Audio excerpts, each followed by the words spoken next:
Hey guys, red's bad. Again, all the important informations from your truly Knack. So yeah, Nah. for this final part, for this final dungeon, set of dungeons, we're gonna tackle the dungeon Muspellheim. Starting also though with a swamp called Ymir's Blood. What in God's name are you doing in my swamp? It's a bit mazy. The first giant spawned from Ginnungagap. His body shapes the world. Cool story. In the meantime, I found a couple of news about the game's development to answer some questions from the previous part. Yes, the Kickstarter happened, if I recall correctly, it was in 2000. I forgot 2010 or something. Let me check again just to be sure on the page. It was asking 50,000 Canadian dollars, which I don't know about the conversion rate, but it's technically more in terms of regular American dollars, and it raised 64,265. So a success, and moderately more. But it did not meet all of its stretch goals. The only one that it met was the one about New Game Plus.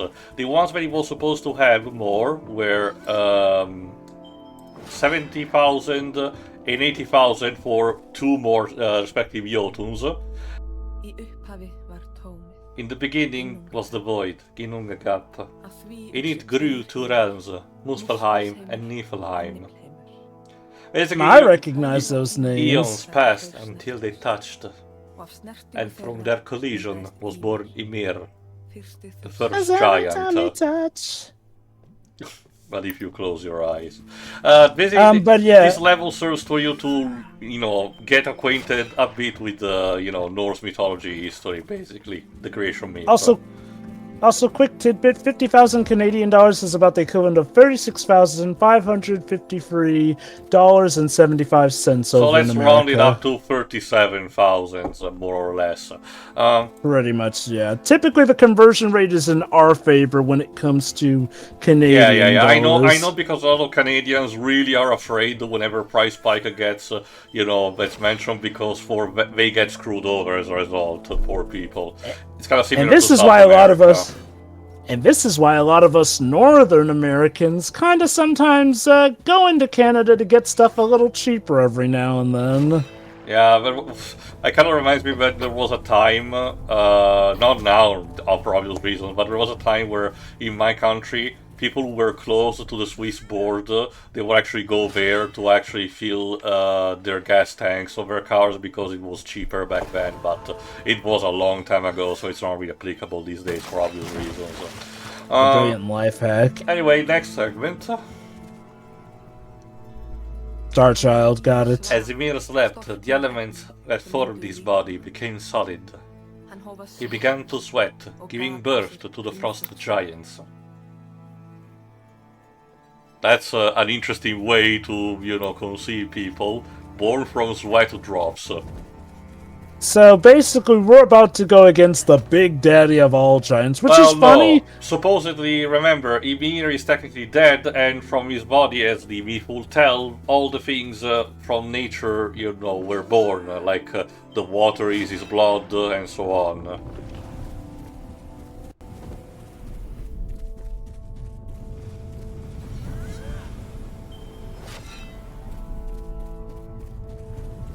Anyway, to mention more, at 90,000 Canadian dollars, we would have gotten 2 extra god shrines in their gameplay buffs, and at 100,000 Canadian dollars, 1 extra environment in the hub. I don't know what that would have meant, to be honest, but there was also the fact that they mentioned specifically during development that they wanted to have fan feedback about what the powers will do. They put a list of the basic list about the the gods, the Dear Norse gods, and told, tell us in the comments who do you think we should include as a power-up, and what would be the ideal power-up associated with the respective role in Norse mythology. So the reason why you see stuff like Loki activating the decoy that explodes, or Heimdall, shielding you up, that was from fan feedback during the Kickstarter project. So that's pretty neat.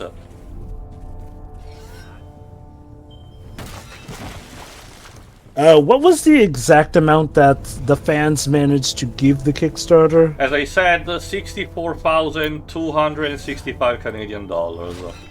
So they had a few, but obviously not all of the one. stretch goals. Just one. The one about, the one about the New Game Plus. New Game Plus, thank you. Anyway, so basically, time to power you up some more the speed upgrade, our magic.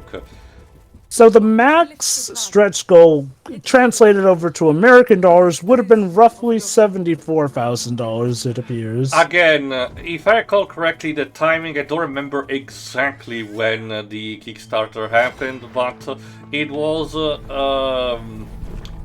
it clearly was in a period of time where Kickstarter projects that were not, the big ones like Shovel Knight and Yooka-Laylee and, Mighty Number 9 did not really receive that much amount of money. Like, a lot of them still did pass through, thankfully, like Hollow Knight or Undertale. Again, one of the more interesting things that's not talked about much when it comes to Undertale reviews and retrospective is the fact to remember that nobody knew about the Kickstarter project outside of dedicated Homestuck fans. The reason why it succeeded was because of the Homestuck fans, basically. But otherwise, it did not raise that much money. I don't remember how many stretch goals did it met, but it wasn't really that much. It did have some dedicated people, found in the game, like the infamous self-insert, I forgot what it's called, like, I'm sorry. Yeah, there you go. Alright, next part. Undertale raised like 10 times its amount. Far from Ymir, made from purity, Adumbla began to lick the ice upon which she stood. 3 days passed before the body of Buri, father of the gods, was revealed. She licked the ice, but her tongue's going to be stuck there. Apparently she was a very dedicated cow, Dweebs. I don't know what to tell you. Can you imagine if there was, like, a mythology regarding a god or a mythical being that gets its tongue stuck on some ice? Stupider things have happened, probably. I mean, I can't believe that there will be a Japanese yokai that is responsible for that. But of course. Of course.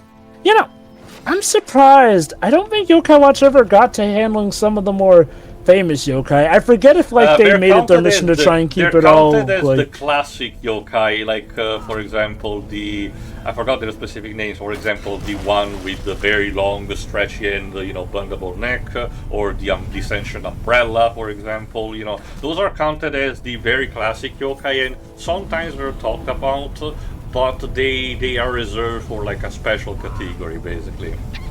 I'm wondering if either some of those yokai were copywritten or Level 5 wanted to try and make it their mission to have strictly original yokai as like the playable beings. Possible. It also was all about marketing at the end of the day, so...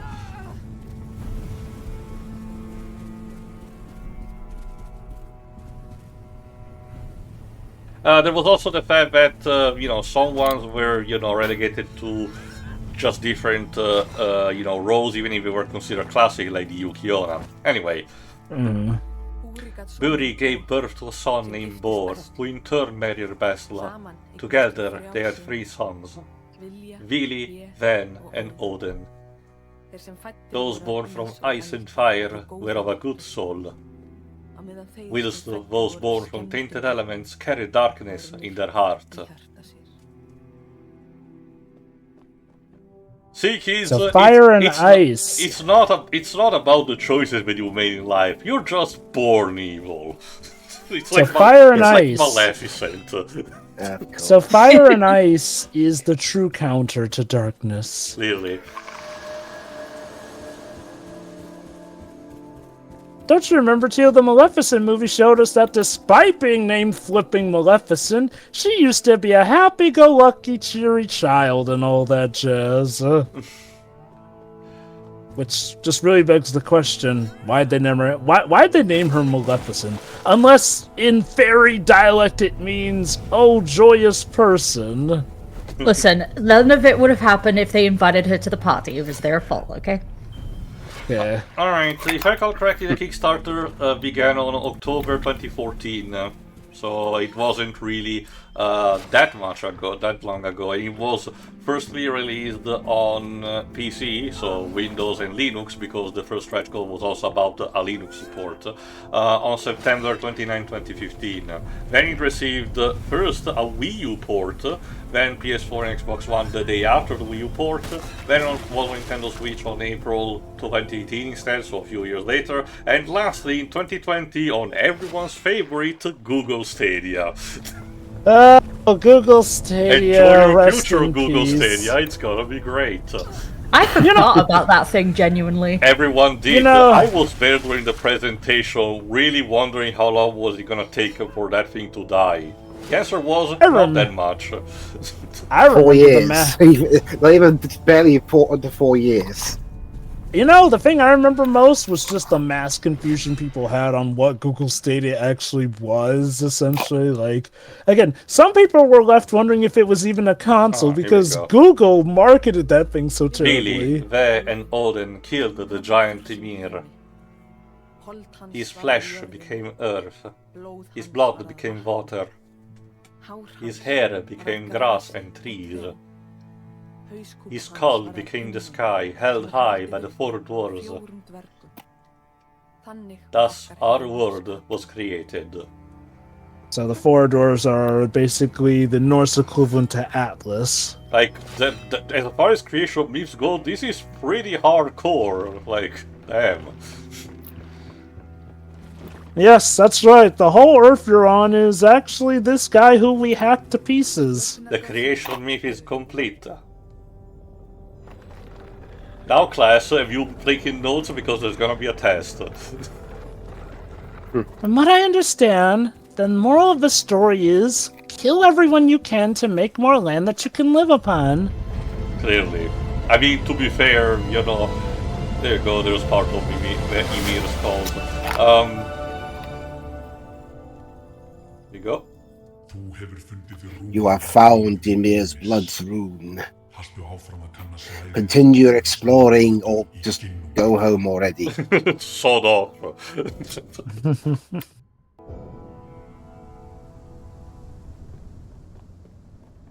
Again, even the Greek creation myth was not that, you know, that less hardcore, just in a different way with, you know,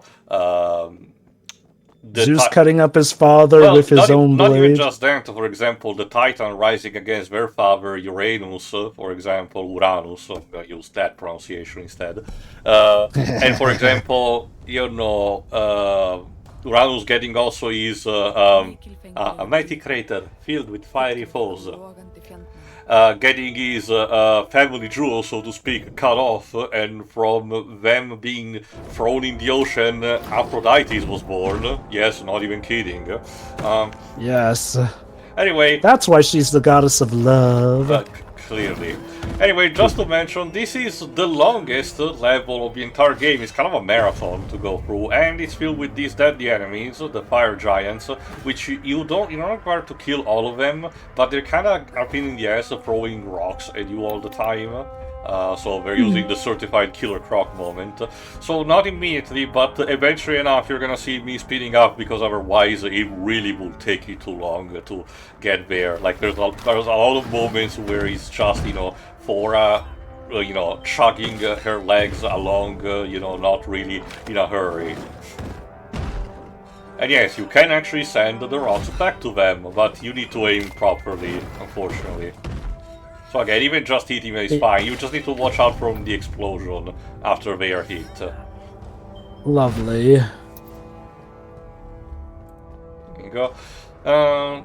No, again, after this game was also self-published, being a Kickstarter project and everything. So when Thunder Lotus, prepared their next game, Thunderhead, which I still have to properly try and recording, but I have plans.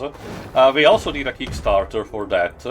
I don't remember how much they asked for that. I will look on my own, eventually when we get to it. But I distinctly remember one thing that they did was to not deliberately put stretch goals. They said that any future planned DLC would have been, free for anyone who pledged for the Kickstarter, but otherwise, they only required the base amount to develop the game. How very noble. But they still raised quite a decent enough amount of money, if I recall correctly. And the game eventually did get like a free update version, which is the one available now everywhere, which is called the Eldritch Edition. That's the one that I got. After that, for Spiritfarer, I think they just, had a partnership with Netflix, I think, because it was ported somewhere else, and they had, again, this kind of partnership, but these days it's still self-published, as far as they are concerned. And for the next game they're developing, 33 Immortals, which I think we saw at one of the Xbox showcases, it's not technically published by Microsoft, but it's partially founded by them, if I recall correctly, and it's gonna be released on PC and Xbox Series first. Although it has already been released last year technically, and it's been experimented in early access, similar to the Hades games for Supergiant. Mm-hmm. You mentioned how Jøtun came out in 2015. Mm-hmm. It was also announced at PAX 2015. Get this, an indie game that knew its own depth, so it was able to be released on the year that it was announced, essentially. Now, it also helps that it was in 2015. For those who may recall, trailing back to, our Mighty Number 9 commentary, we talked about how the development time of Mighty Number 9 went from 2013 to 2016. So, this game probably had the benefit that this was before Mighty Number 9 had come out. Don't get me wrong, people were starting to get disgruntled about it, but it wasn't to the point where it had basically crashed and really burned away a ton of good faith in Kickstarter. So it seems like this game was relatively unaffected by Mighty Number 9's BS, and any subsequent Kickstarters would have the benefit that at least people would know that they'd be able to trust Thunder Lotus games going off of this first one here. The trajectory of indie games, kickstarted indie games is interesting for me. They were definitely a thing before Mighty Number 9, but I noticed that around the time of Mighty Number 9, that's when suddenly there was this fever pitch, because suddenly people were really gung-ho about, sticking it to the man, aka big video game companies, for indies and whatnot. We got also, don't forget, anyway, here's the speed up. We get, for example, Bloodstained, which was super successful, but it did manage to reach all of his stretch goals, and unlike Inafune, Iga managed to keep up all of his promise. Yes, the engine used for the final product may not be super spectacular, but I think it's fine overall. Yes. They're technically upgrading that with the sequel anyway. Hell, they managed to franchise this even more than Inafune wanted to do in Mighty Number 9 by having Inti Creates made two 8-bit spin-offs, Bloodstained, Curse of the Moon 1 and 2, which are about the character voiced by David Hayter in the final game. I guess if we count the 8-bit games, Mighty Number 9 also got 2 spin-offs, although some people tend to count that more as an Azure Striker Gunvolt spin-off. I guess. Depends on your take, but what I'm getting at is as I mentioned, after Mighty Number 9, that's when things took a major hit to Kickstarter. Then there was a bit of a resurgence, but as of this modern day and age, I'm not gonna act like Kickstarting is dead as a concept for video games. It's still happening. Like I said, Anton Blast recently was founded and released with that. What I'm getting at though is that it feels like the Kickstarting scene is a lot more quieter than it was, essentially, for one reason or another. Either more indies are just, hooking up with bigger companies, admittedly some indies are getting funding from their governments, which means they don't need Kickstarter and whatnot. I just noticed that while Kickstarter isn't dead, it's a lot more quiet. Not even it's due to controversy, it's just that It seems like a lot of indie developers aren't turning to it as much as they used to for one reason or another. Alright, also, in the interest of fairness, I checked again, based on what she said, and yes, Undertale did raise 10 times its money, but I was forgetting the proportion. Toby was asking only 5,000 American dollars, and he got 51,124. Oh, yeah. Anyway, Undertale was like power-up, very cheap for that. You get a special one, specifically from the Old Father. Odin himself. The power But of wait. Gungnir is bestowed upon me. Hail Odin, the Old Father, god of battle and death. Basically, you get a special projectile that homes in on the enemy and inflicts a decent enough amount of damage. I call BS though. His spirit form had both of his eyes intact. I'll need to check it again, just to be sure. I did not catch it immediately. Anyway, in case you're wondering what music is this, it's actually phase 2 of the boss fight against Marilith in Stranger Paradise. Appropriate considering, she lives in Guldu Volcano.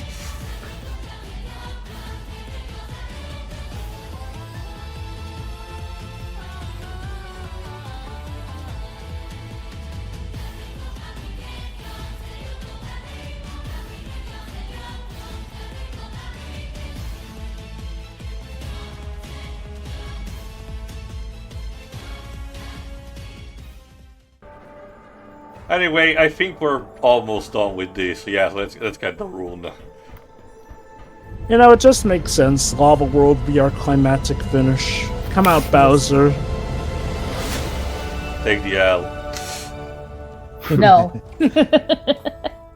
Sure, the gods You will. have found both ruins of Kaunan, the Fire Jøtun, creator of the Ragnarok blade.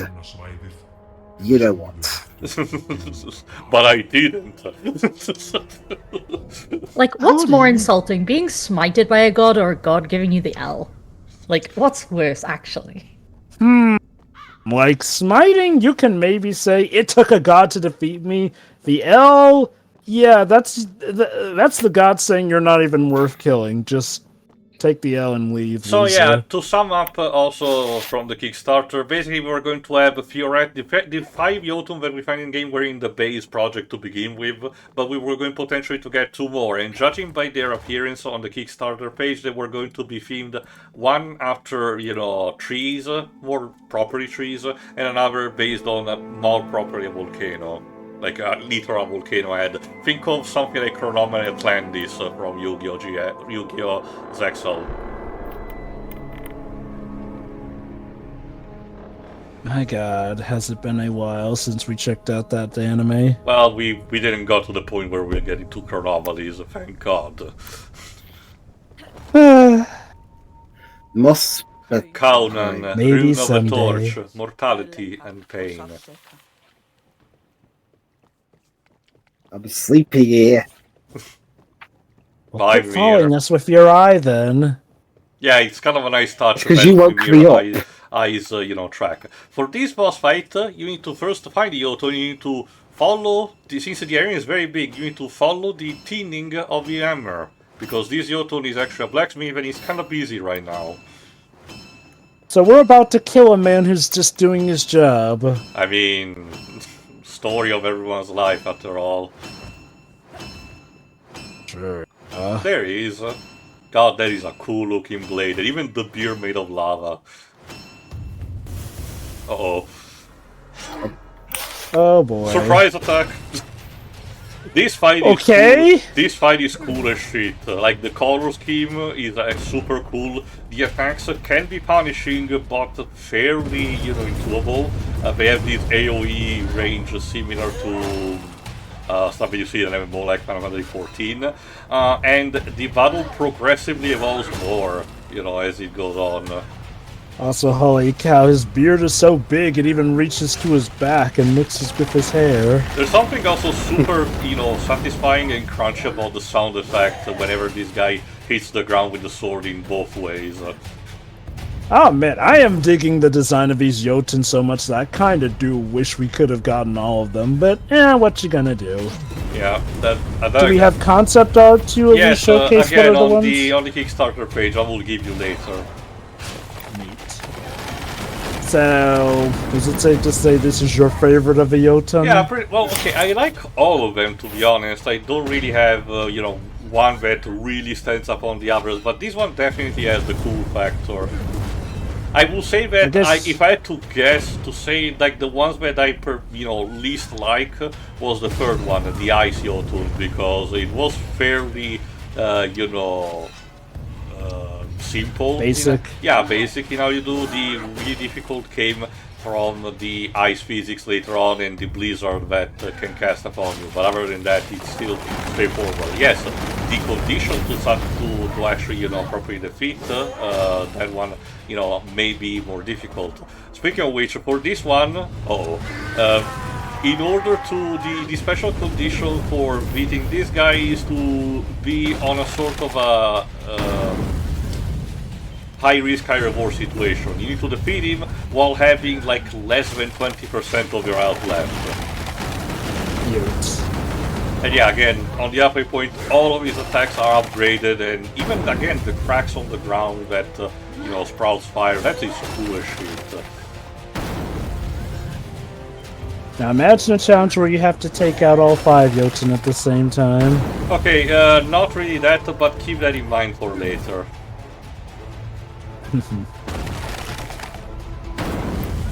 I'm kind of surprised Thora didn't catch on character-wise in the indie gaming circuit. I don't think she appeared in any major crossover. Maybe she was supposed to be one of the cameo in Indivisible, but I don't remember. And honestly, unfortunately, we know what happened with that one. Yeah. But yeah, no, like, she seems like a fine enough character. Okay, if I recall correctly, I think this was before isometric games became a dime a dozen for indie games, because, okay, when it comes to people's complaints about some indie games being samey, it's either the pixel art or an isometric indie. Those seem to be people also pretty wanted common to there. be super funny and categorize with the different, genres to say, oh, it's all about, quirky RPG about overcoming trauma, or Wario Land clone.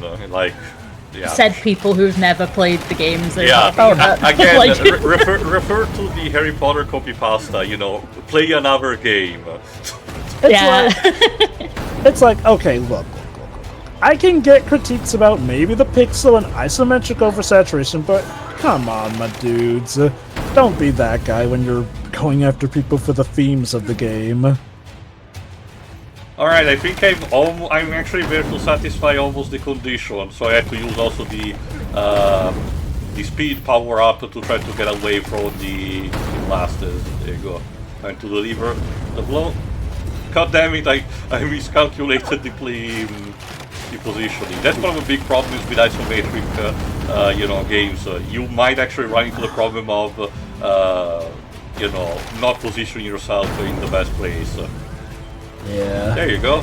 Done. Of course, the final blow with Thor's hammer. And the... are you sure it will? Oh yeah, because he actually can explode, so watch out, he's up to something. Oh, that's why he does that. I was wondering, Take it's part of our test. with me kind of thing. Say the line, Odin. You have impressed the gods. Yay! Again. You drove a giant to suicide. Well done. Well, it saves us doing it. So yeah, now it's time to actually ask Odin what to do if we defeat it. And before doing that, Oh Christ, here's the the gods are so horrible, they get us to do their dirty work. Here's the Hall of Fame with the people who funded the Kickstarter, at least the more notable one. So let's, I always like...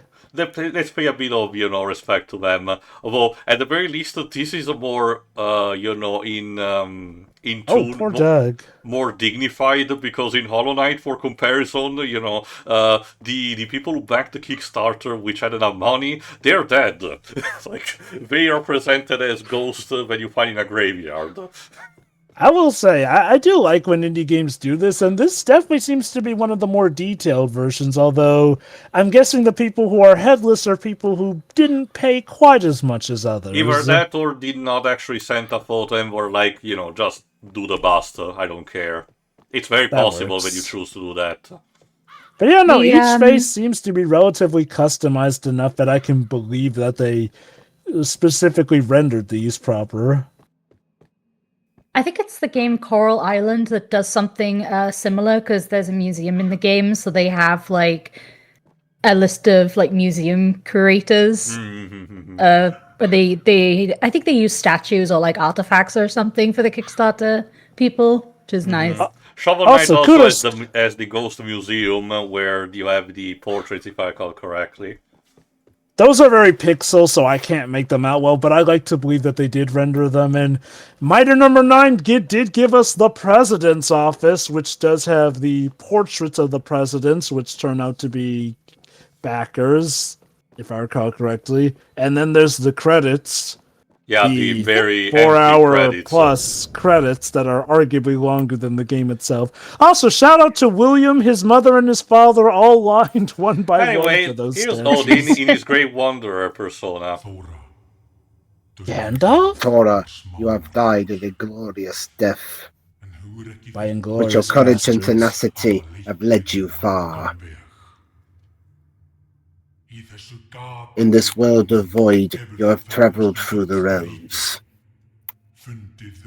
The runes were found. The Jøtun were defeated.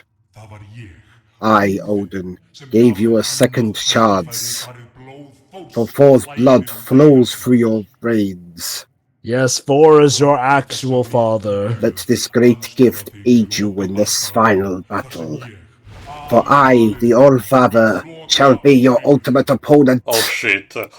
Why? Prepare yourself, Thora.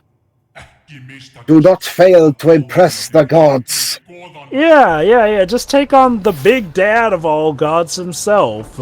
So yeah, Odin, No pressure. Odin is your final opponent, but keep in mind that this is more just another test of characters. He's not expecting you to actually kill him. Just a case of when the elbow reaches 0, that's enough. Cool sport and everything. So Basically, it's more his patience meter. What is the challenge for this fight? If you noticed, whenever he throws Gungnir, it has homing properties similar to the power-up that we have for ourselves. You need to try to win the entire fight without being hit by a single one of those spears. As you can imagine, it's not very easy. Especially when they fucking multiply. Jesus. Also, of course, the music is properly epic. Yeah, as you can see, you can potentially just destroy the spears, but you need very precise timing in how you actually can hit them with your normal attack. So it's not easy. Energy spears that you can absorb by attacking and facing head-on. Apply directly to your forehead. Good to know Undyne's a god, I guess. Yeah, see again, and keep in mind I did not mention Thora is kind of sorta a small wind up when it comes to after one attack. Anyway, at the halfway point, Odin starts summoning from these circles special attacks based on the Jøtun that you defeated. Each one of them will pop up, and they will do one of their signature attack. In the case of the first one, it will be the poison. For example, in the case of the third one, like in this case, the charge attack, and so on and so forth. In order to make the fight more spicy. I forgot the specific name, but that symbol on the arena, that's basically the symbol of that Thora needs to put together for herself, quote unquote, in order to be judged worthy. You've seen it all over the place, and it has been a thing also in the central hub of Ginnungagap. And yeah, the more the fight progresses, the more attacks he starts to chain.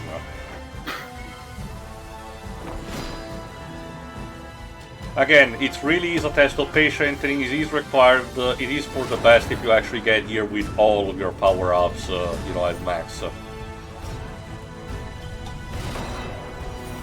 If I recall correctly, I tried to win the fight at the end by throwing Gungnir myself, and there you go.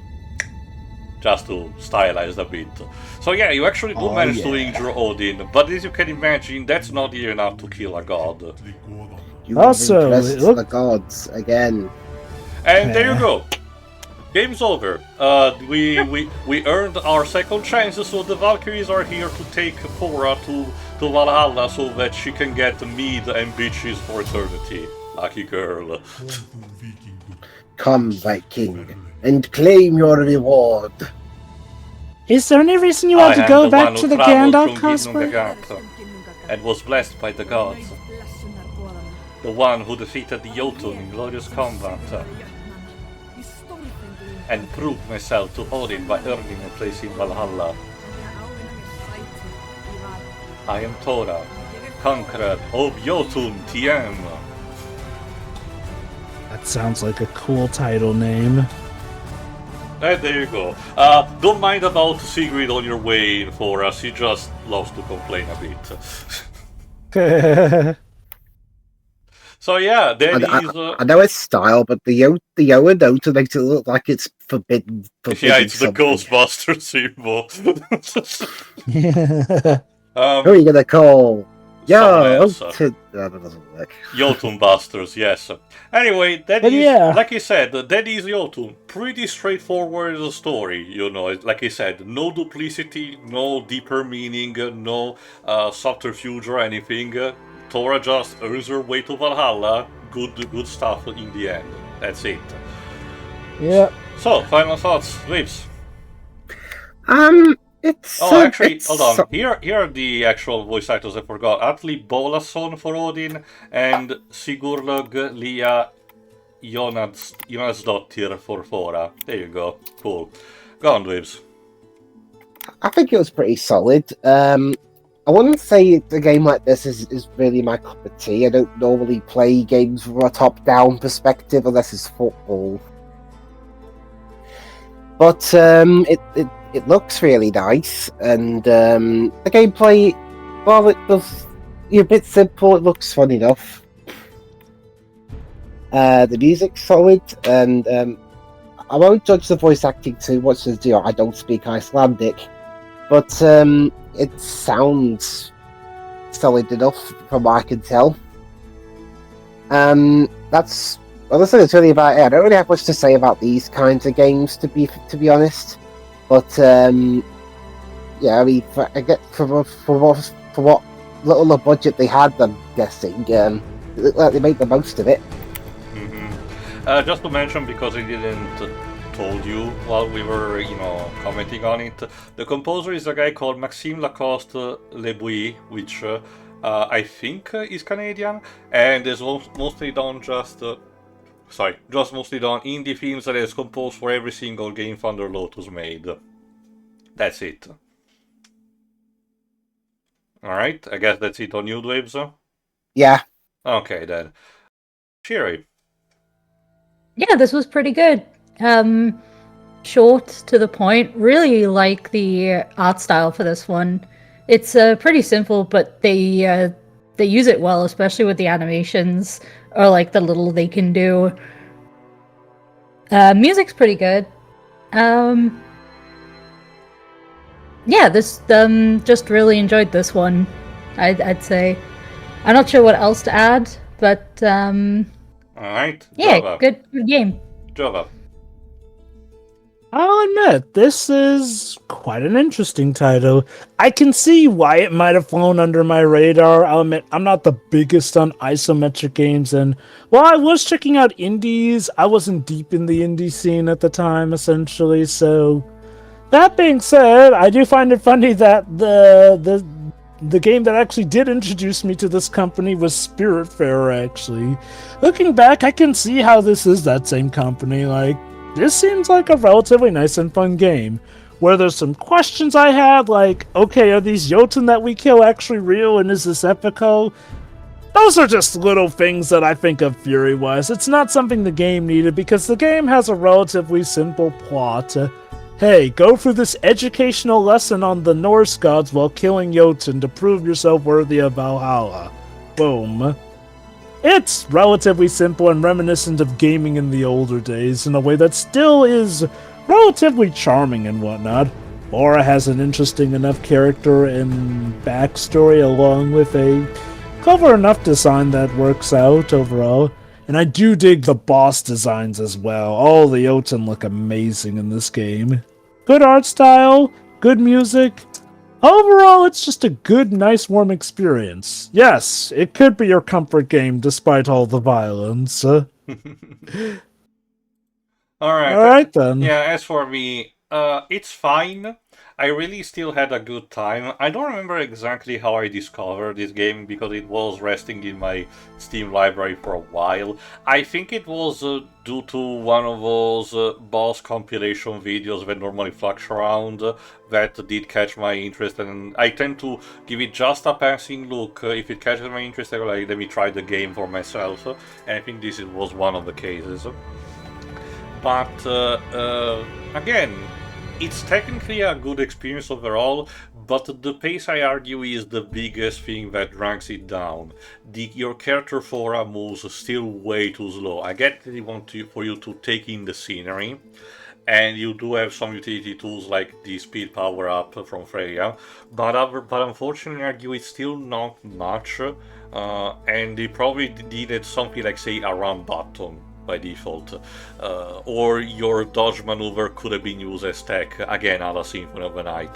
Other than that, it's technically a good time. Some of the fights can be a bit tricky.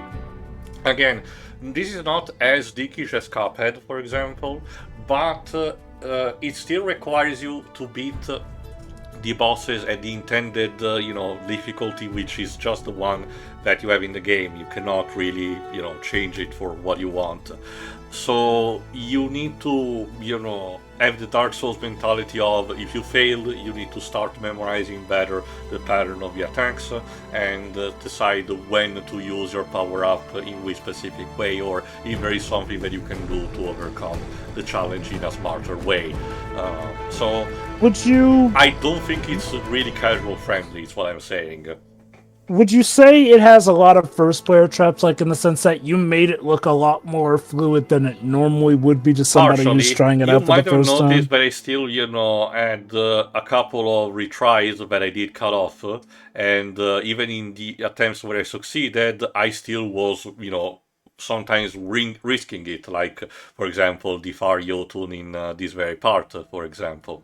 So, again, it's just a reminder for me that I'm not really the super best pro gamer, but I'm here to basically encourage you, for the audience, to, at the very least give it a try. Don't remember if this one has a demo on the Steam page, but in case, again, give it a try. But God, it's weird that we're in a day and age when demos aren't a given.